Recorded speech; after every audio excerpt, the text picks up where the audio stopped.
Caríssimo espectador, caríssima espectadora, 22 de julho de 2026, quarta-feira, aqui de Interlagos, Zona Sul, São Paulo, capital, 15 horas e 21 minutos, mais uma videoaula dessa playlist, né, que compõe e conclui a carga horária dos cursos formativos de especialização EAD da, em breve, né, Universidade Online, né, que eu estou para fundar, legalizar nos próximos meses. Apresento aqui o artigo Pesquisa Científica intitulada Capacidade Civil e Direitos de Superdotados, Autodefesa Intelectual e Reconhecimento Jurídico de Talentos Cognitivos Mal Diagnosticados. Essa pesquisa aborda a capacidade civil, e por que não processual, que está atrelada a civil. Vou entrar em detalhe nos dois casos. Das pessoas superdotadas, enfocando sua proteção jurídica e reconhecimento social. Contextualiza-se no cenário contemporâneo, onde avanços em neurociência e psicologia evidenciam a necessidade de revisar paradigmas legais tradicionais que subestimam esta população.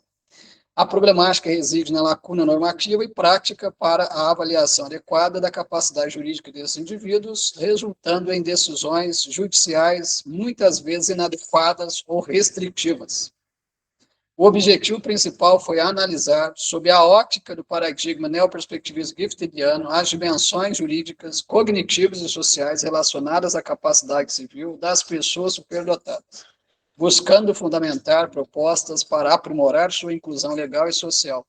Metodologicamente, adotou-se o paradigma neoperspectivista giftidiano, complementado pelas teorias do direito comparado, neurodireitos e psicologia jurídica. Empregou-se o método hipotético dedutivo e realizou-se uma revisão científico-bibliográfica e documental, narrativa de alto impacto, consultando bases como Cielo, Scopus, Web of Science e PubMed Guideline. Foram utilizados descritores como capacidade jurídica, superdotação, direito civil, resultando na análise criteriosa de 48 trabalhos selecionados por sua relevância e atualidade.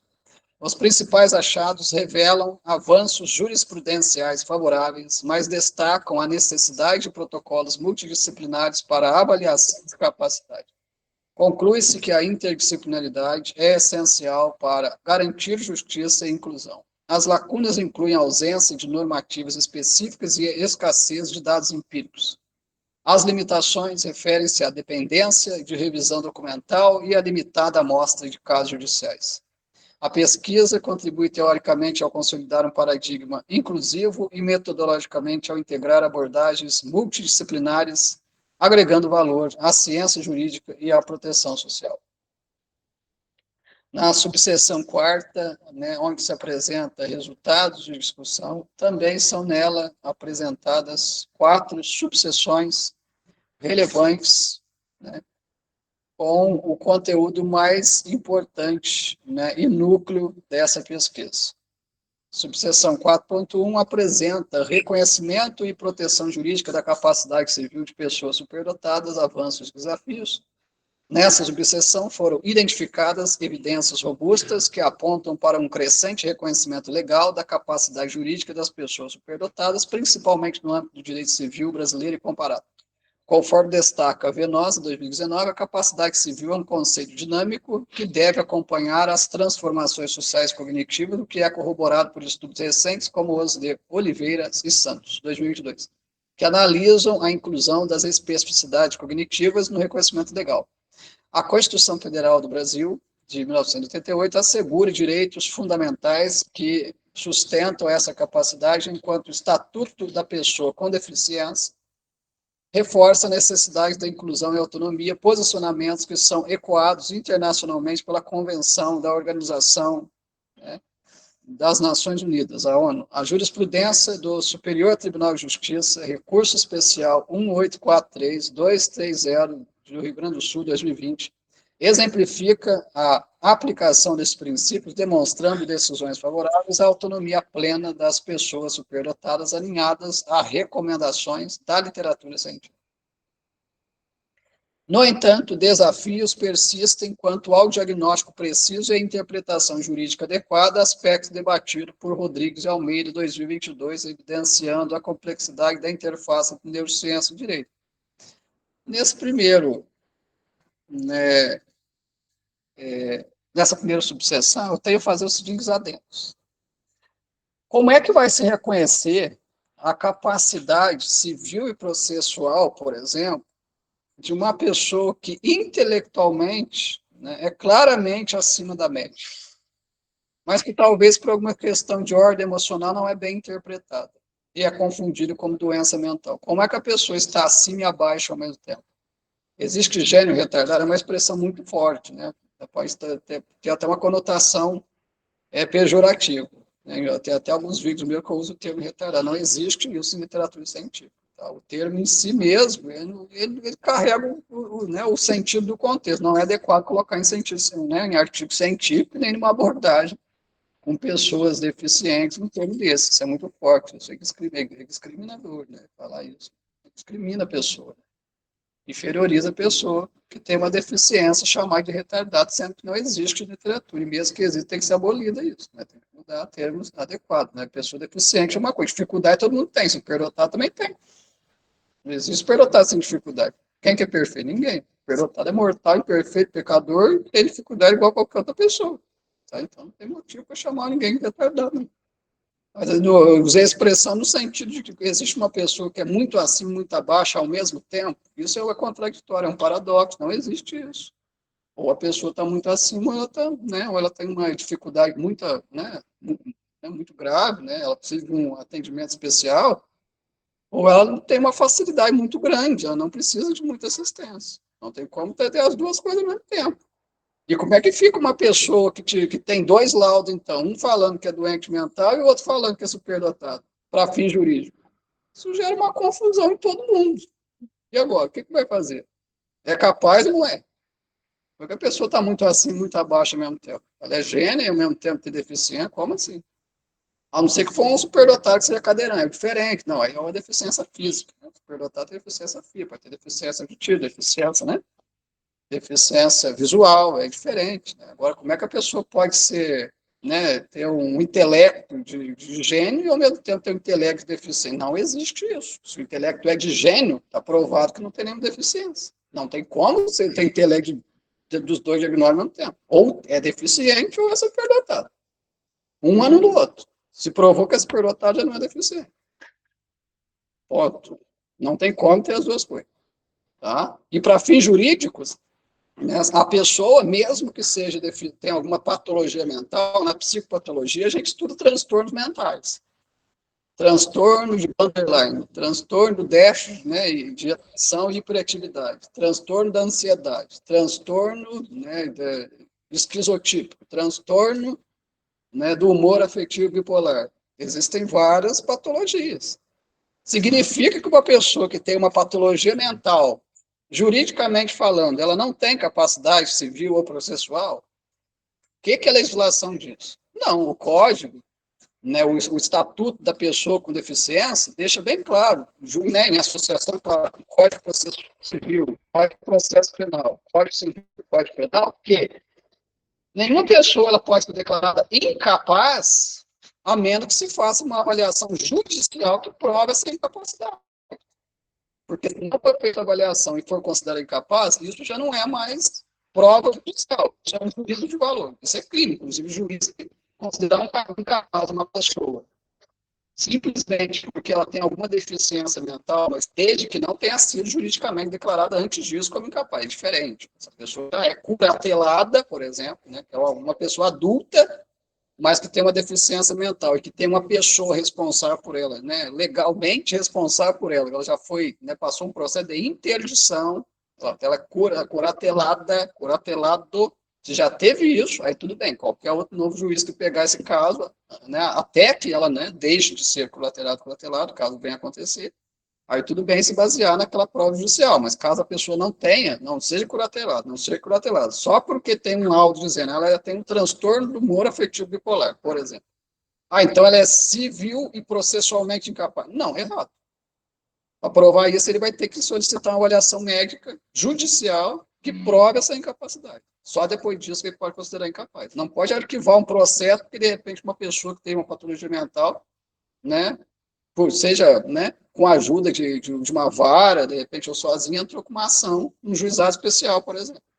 Até porque se ela for capaz de, né, de produzir provas, fundamentar bem juridicamente, entrar com aquela ação, como é que ela conseguiu fazer isso se ela é deficiente mental? Às vezes, pessoas que não têm deficiência mental não conseguem. Como é que a pessoa que é deficiente mental conseguiu fazer isso? E já presumir que a pessoa é incapaz, como? Tá? É um flagrante juízo de valor. Isso é uma irregularidade e ilegalidade do próprio magistrado. Não pode fazer isso. Tá? E quem entra com a ação, né, e está sendo discriminada, né, até pelo magistrado, é questão de recorrer. Recorre. Aciona a corregedoria, né, do tribunal, né, faz né, procura uma defensoria para apresentar um recurso de apelação, um recurso nominado, que seria apelação de juizados especiais. Então, recorre. Entra com uma ação rescisória, em ações que cabe essa ação rescisória, né, que foi extinta, né, com a resolução do mérito de primeira instância, cabe essa ação rescisória do segundo grau. É questão de buscar continuidade do processo, buscar o direito mesmo, né, depois desse juízo de valor. Tá? Então, isso é um adendo muito relevante. Tá? Uma vez que a pessoa provou cognição, memória, aprendizagem, intelecto está acima, isso já refuta qualquer alegação de que essas mesmas condições estejam abaixo. Não tem como ser superdotado e deficiente mental ao mesmo tempo. Isso é impossível. Ou está acima ou está abaixo. Provou que está acima, não tem como estar abaixo. Estou falando acima, não estou falando de ser melhor que os outros. Estou falando em termos de facilidade, né, em relação à maioria das pessoas. Só isso. Tá? Superdotado ou não, vai continuar sendo imperfeito, pecador, né? Pode dar terra igual a qualquer outro, é melhor que ninguém. Mas em questão de facilidade, só nesse sentido, né? Não acima no sentido de hierarquia, que ninguém está acima de ninguém. Tá? Todo mundo tudo carne e osso, não tem ninguém melhor do que ninguém. Nesse sentido apenas. Subseção 4.2.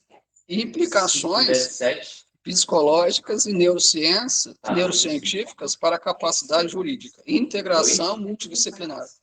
Nessa subseção, destaca-se os avanços na compreensão das bases cognitivas que fundamentam a capacidade legal.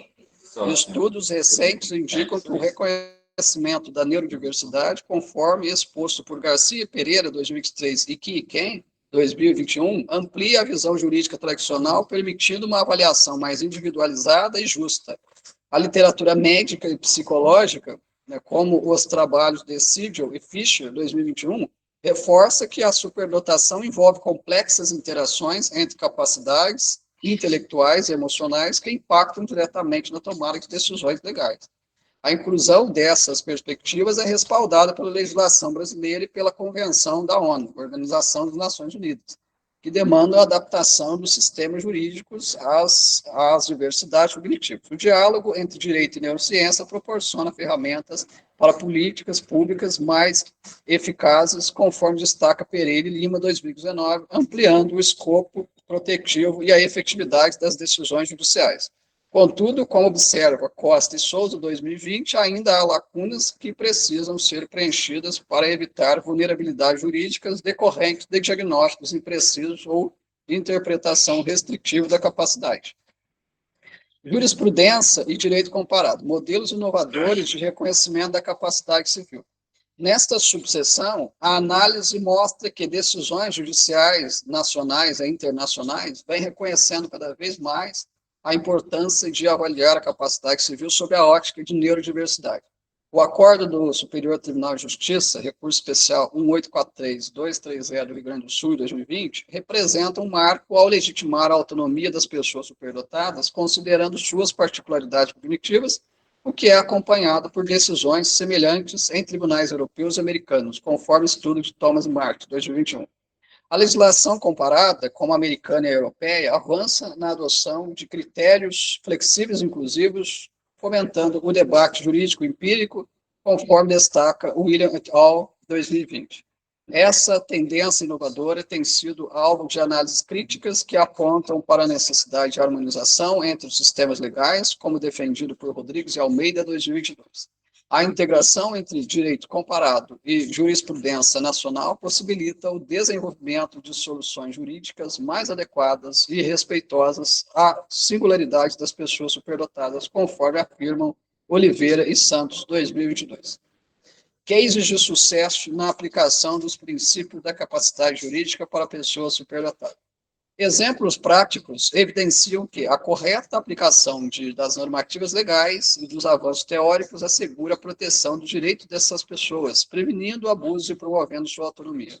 O caso emblemático do recurso especial 1843-230, Rio Grande do Sul, Superior Tribunal de Justiça 2020, demonstra a eficácia da jurisprudência progressista, garantindo o reconhecimento da capacidade civil plena para um indivíduo superdotado diagnosticado corretamente conforme análises multidisciplinares recomendadas por Garcia e Pereira, em 2023. Casos internacionais semelhantes, como decisões do Tribunal Europeu dos Direitos Humanos, corroboram a importância da integração entre conhecimento neurocientífico e jurídico. Esses exemplos práticos destacam a relevância do paradigma neoperspectivista giftidiano para a construção de políticas públicas e protocolos jurídicos inclusivos, como discutido por Costa e Souza em 2020. A disseminação desses cases fortalece a argumentação em favor de reformas legais e educacionais alinhadas com a Constituição brasileira e tratados internacionais. Esses resultados confirmam que a pesquisa fundamentada em abordagens multidisciplinares e metodologias rigorosas contribui significativamente para o avanço do conhecimento sobre a capacidade jurídica das pessoas superdotadas, demonstrando a importância de políticas e práticas jurídicas inclusivas, respaldadas por uma legislação robusta e jurisprudência inovadora. Então, aqui ficou bem claro, né, a questão da capacidade jurídica e processual. E um conceito está atrelado a outro. A capacidade civil é aquela capacidade, né, que a pessoa tem de exercer os atos da vida civil. Né? Uma pessoa, quando completa 18 anos, desde que ela não seja curatelada, com 18 anos, ela está apta para exercer jurídica ou extrajudicialmente todos os atos da vida civil. Comprar, vender, negociar, processar, pegar emprestado, enfim, vender, adquirir, todos os atos da vida civil. Elaborar contrato, assinar, carimbar, todos os atos. Tá? Agora, se a pessoa tem alguma vedação jurídica dessa capacidade, aí já não são mais todos os atos. Aí existem restrições de direitos jurídicos. Há determinados atos que ela não pode praticar. É quando ocorre um processo de tutela ou curatela. Tutela é para menores. Né? E os menores, menores de 14 anos não têm direito trabalhista. A partir de 14 pode. Não é que não tem direito. Na verdade, é exploração infantil. Não é que não tem direito. Se trabalhar, vai ter que receber. Mas a exploração infantil, a firma tem que ficar até fechamento de firma pelo Ministério do Trabalho, né, para o fiscal do trabalho, se for denunciado. Né? Mas a partir de 14 começam os direitos trabalhistas. Né? E entre 16 e 18 anos, existe a capacidade civil que ela não é plena. É uma capacidade civil relativa, que a legislação fala. O Código Civil e o Processo Civil fala da capacidade civil relativa. Isso é normal, isso ainda não considerando questão de tutela e curatela. A pessoa não é tutelada, não é curatelada, entre 16 e 18 anos, tem a capacidade civil relativa, conforme vai aumentando o entendimento, né? O discernimento, a consciência, aumenta-se a capacidade civil até que ela se torne plena aos 18 anos no Brasil, para fins civis. Tá? Então, com 16 anos, o menino ou a menina que se casa, é um caso de exceção, ele consegue a capacidade civil plena antes de completar 18 anos. Se a menina casou com 16, isso é permitido desde que os pais autorizem, ela tem capacidade civil plena, tanto quanto uma de 18, tanto quanto uma maior de idade. O menino também. Se o menino com 16 casou, é mais raro não acontecer, mas se o menino com 16 casou, uma mulher, né, maior de idade, claro, né, é muito raro acontecer, mas se acontecer, ele também goza de capacidade civil plena. Tem todos os direitos da vida civil como uma pessoa adulta maior de 18 anos. Né? Agora, para casos específicos de tutela e curatela, menores que são tutelados, os direitos plenos desse, né, tutelado ou tutelada estão na mão do tutor ou tutora, a pessoa que o representa legalmente. No caso do curatelado ou curatelada, que são maiores de 18 anos, que por virtude de patologia mental, né, não podem exercer, então tem restrições jurídicas de exercer todos os atos da vida civil, quem exerce plenamente esses direitos é o curador, curadora. Né? Ou, em casos específicos, o curatelado, curatelada exerce, né, plenamente determinados atos e outros são exclusivos do curador, curador. Normalmente envolvendo questões financeiras. Uma pessoa que é adulta e, por exemplo, não sabe administrar seus bens, normalmente essa parte financeira é administrada por alguém que é o curador ou curadora. Para evitar que a própria colaterado não saiba administrar seus recursos e venha gerar danos a si próprio, até outras pessoas. Então, normalmente, é o que acontece. Normalmente é questões financeiras, né? Questões contratuais, questões negociais. Né? Por exemplo, a pessoa fica impedida, né, de contratar, de vender, de empreender, porque, né, a pessoa é maior de idade, mas não tem discernimento e isso vai gerar dano para ela própria, para a terceira. Aí tem que ter um curador ou curador para fazer isso para ela. Não é que ela não possa, mas se ela for supervisionada por um curador ou curadora, o curador ou curadora pode abrir empresa, né, o nome dele e dela, né, para representar os negócios do curatelado, curador. Pode vender, comprar, interagir, assinar, carimbar pelo curatelado, representando legalmente, juridicamente. Isso pode. Agora, a questão de avaliar esse adendo feito, né, que uma pessoa que só tem, né, diagnóstico de auxiliar de superdotação, não se tem dúvida da capacidade civil processual de uma pessoa. Assim. Uma pessoa que só tem um diagnóstico de patologia mental, não tem nenhum outro diagnóstico do repúdio, também não há nenhuma dúvida da sua incapacidade civil e processual, que pode ser incapacidade total, plena, a pessoa é totalmente inimputável, ou é uma incapacidade relativa em que a pessoa é semi-imputável. Agora, quando ocorre, né, mais de um diagnóstico no decorrer do tempo, um apontando para a plena capacidade civil e processual, que é o caso de auxiliar de superdotação, e outro para a incapacidade, né, seja ela absoluta, plena ou relativa, né, por conta de ou é patologia, ou suposta patologia, normalmente é o médico. Não existe superdotar a pessoa né, com alta habilidade de superdotação com patologia mental. Isso não existe. Mas se ocorre isso, existe uma confusão dentro do judiciário. Né? Mas o correto a se fazer não é se discriminar e não é se presumir nada. É exigir uma avaliação atualizada, médica, correta, idônea, dessa capacidade processual civil. E vai avaliar o quê? Questões de ordem psíquica, psicopatológica, avaliação médica, psiquiátrica, né? Neurológica, neuropsicológica, para saber se tem, até que ponto a pessoa é civil e penalmente capaz de responder pelos seus atos. Para depois, então, dar alguma posição sobre essa capacidade e, consequentemente, quaisquer decisões, sentenças judiciais.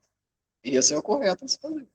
Se essa parte foi atropelada da avaliação, já tem, né, e houve sentenças, decisões, sem ter essa comprovação jurídica, toda decisão e sentença tomada sem essa comprovação, ela é nula. Existe a nulidade dos atos processuais, quaisquer atos processuais, né, de decisões, né, decisórios, né, de decisões, sentenças, né, acórdão, tudo isso é sentença, decisões. Qualquer ato judicial decisório com base numa capacidade não comprovada do jurisdicionado, seja ele no polo passivo ou ativo, né, de uma ação, é nula e tem que ser, né, atacada judicialmente falando. Né, tem que haver recurso para isso, para anular qualquer decisão tomada com base numa presunção de capacidade e não numa capacidade comprovada. Porque o processo já existe justamente para ter comprovação, provas. Não se pode achar nada, presumir nada. Senão não tem nem motivo para processar. Processa-se para produção e comprovação de tudo que foi falado ali. Tá? O juiz nenhum pode presumir que a pessoa seja A ou B, a menos que ele tenha provas para falar. Isso até uma pessoa, né? Não é só pessoas simples, né? Que não são juízes, precisa ter prova para falar. Juiz também tem que ter. Qualquer decisão, parecer que ele der, ele tem que ter prova daquilo. Ele pode julgar uma pessoa incapaz só porque é deficiente. A menos que tenha tido um processo de interdição, a pessoa tenha sido tutelada ou curatelada. Aí sim ele tem base para falar, porque já tem que estar comprovado. Se não está comprovado, o caminho correto é o magistrado solicitar uma avaliação médico-judicial, e caso não tenha sido feito isso, cabe à parte, né? Se você está numa ação, de repente defendendo um ente querido, né, que ele tem alguma patologia, né, e está sendo considerado incapaz, né, você solicita isso, pede, fala para a defensoria, a defensoria já está preparada para fazer isso, mas se você entrou sozinho em ação, solicita essa avaliação para comprovação dessa capacidade, para que depois disso é que se dê qualquer sentença, qualquer decisão. Nunca antes.